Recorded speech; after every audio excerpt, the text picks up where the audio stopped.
walkthrough, playthrough, review, anything like that. It's just me playing the game badly so you can see what it looks like.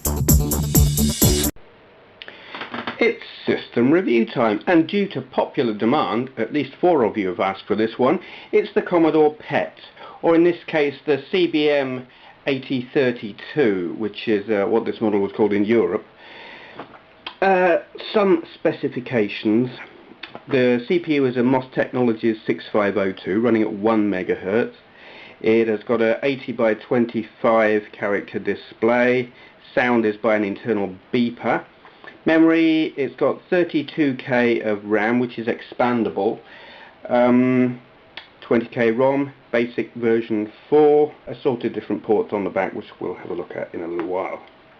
Brief history then. In the mid-70s, Commodore were building calculators, and they were being frozen out of the market by Texas Instruments, who produced all of the chips for these things. And they decided they wanted to break out of that and into computers. And they bought MOS Technologies. I say bought. They bought chips from MOS Technologies, but then didn't pay them for them. So MOS Technologies basically went broke, and Commodore bought them at a knockdown price. Very dodgy, but that's Jack Tramiel for you. And at that time, MOS Technologies were just bringing the 6502 chip to market, and Commodore got the KIM 1 computer into the bargain, which was like just a circuit board. The guy who designed the KIM 1, Chuck Peddle, convinced Jack Tramiel that it would be a good idea to build an all-in-one, self-contained, pre-built computer, home computer. And so Jack gave Chuck Peddle Bill Seiler, and John Fegans 6 months to build a computer so they could get it to, was it CES, some show, anyway. And in 1977 the result was the PET, which stands for Personal Electronic Transactor. And this was the first all-in-one home computer. First units were shipped by October of 77, but demand way outstripped supply. When it came to selling them in Europe, the name PET had already been taken, and there was another computer being sold in Europe called the PET. I've never seen one. I don't know anything about that particular thing, but it wasn't one of these. So over here they called them the CBM. There was the CBM 3000 series, 4000, 8000, blah blah. This is like the 8000 series. So the hardware. The 6502 CPU controlled pretty much everything in these, from the display through the keyboard, the tape drive, and any peripherals you had plugged in. Initial models in the 2000 range came with 4 or 8K of static RAM, while later models had 8, 16 or 32K of dynamic RAM. Another upgrade was the keyboard. The very early 2000 models had a tape drive built in. Was it? No, it was this side. They had a tape drive here, and so the keyboard was all crammed up to one end, and it was one of these chiclet style keyboards, which apparently is named after some brand of chewing gum that we don't get here in the UK. I've never seen them, so when I heard them called chiclet, I was thinking chicken nuggets. And why on earth would they name a keyboard after chicken nuggets? It made no sense to me, but that's because I had it wrong. Yeah, later models, they moved the tape drive outboard and gave you a full keyboard, like this.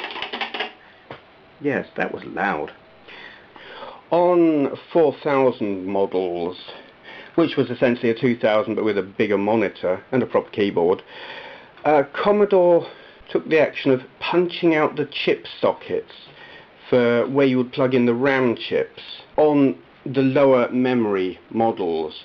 What was happening, you had the models with 8K, 16K, 32K or whatever, and the cheaper ones, they just didn't put the memory chips into the sockets.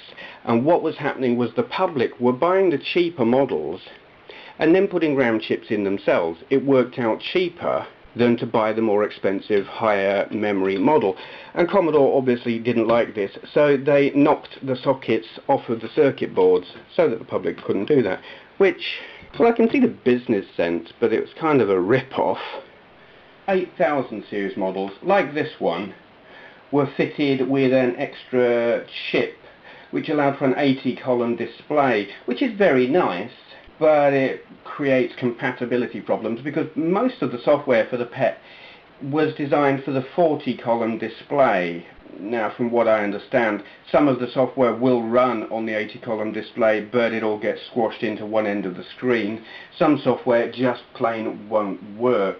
So the 8000 series like this they didn't sell particularly well. They're not the most desirable model. The 32K 8032 model like this one could have its memory expanded to 64K, and some models were upgraded at the factory, and these were sold as 8096 models. The last PET was the 9000 series, which also featured a Motorola 6809, more RAM, more programming languages, and a terminal program which allowed the PET to run on a mainframe, which was very cool because it made it a very versatile machine. Now, let's have a bit of a look around at this thing, and in fact I'm going to do something I haven't done in a very long time, which is turn it on. This should be interesting. Right then, here goes nothing. This has not been turned on in about 15 years, so see what it does and hope it doesn't blow up. That was a nice noise. Pretty green light, pretty green display. Commodore Basic 4.0, 31743 bytes free, ready. Yay! Let's see how this keyboard works. Last time I tried the keyboard, which was, again, 15 years ago, some of the keys were very sticky, so yeah, nothing coming out of there at all. Oh, there's a 1. 10. God, you have to hammer it. Yeah, this keyboard's going to need to be cleaned up. I'm going to have to have this apart and clean it. I doubt I'll be able to get a new one remotely cheaply. I am actually going to try and open this thing up so we can have a look inside. Right, I've got this thing on its side, as you can see. This does give you a view of the edge connectors a bit. Very big, made of metal. We've got an expansion slot of some kind here. I don't know what goes in that. You can't see very well, being all in black, the lighting being very poor. But yes, that's the underside of the PET. Now let's try and get this thing apart. Okay, I don't know if you noticed, when I had the machine upside down, you could see 2 screws on the underside to the front. I just took them out and nothing else, and this is what happens, and this is really cool. You just tip it up. So you've got the whole monitor and I don't know what that circuit board is, and here's your motherboard, and here's your keyboard, and I'm so going to have a look at that.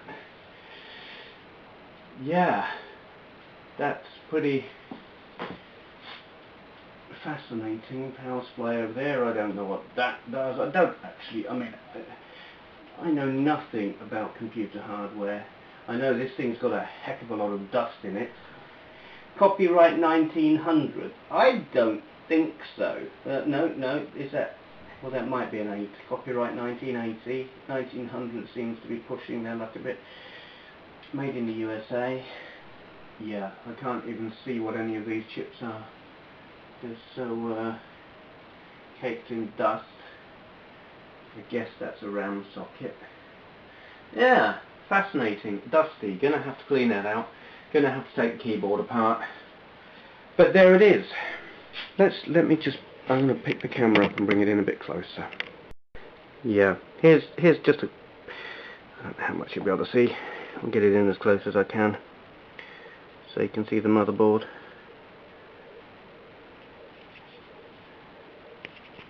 So you've got expansion of some kind here under all the dust. I don't know what it is.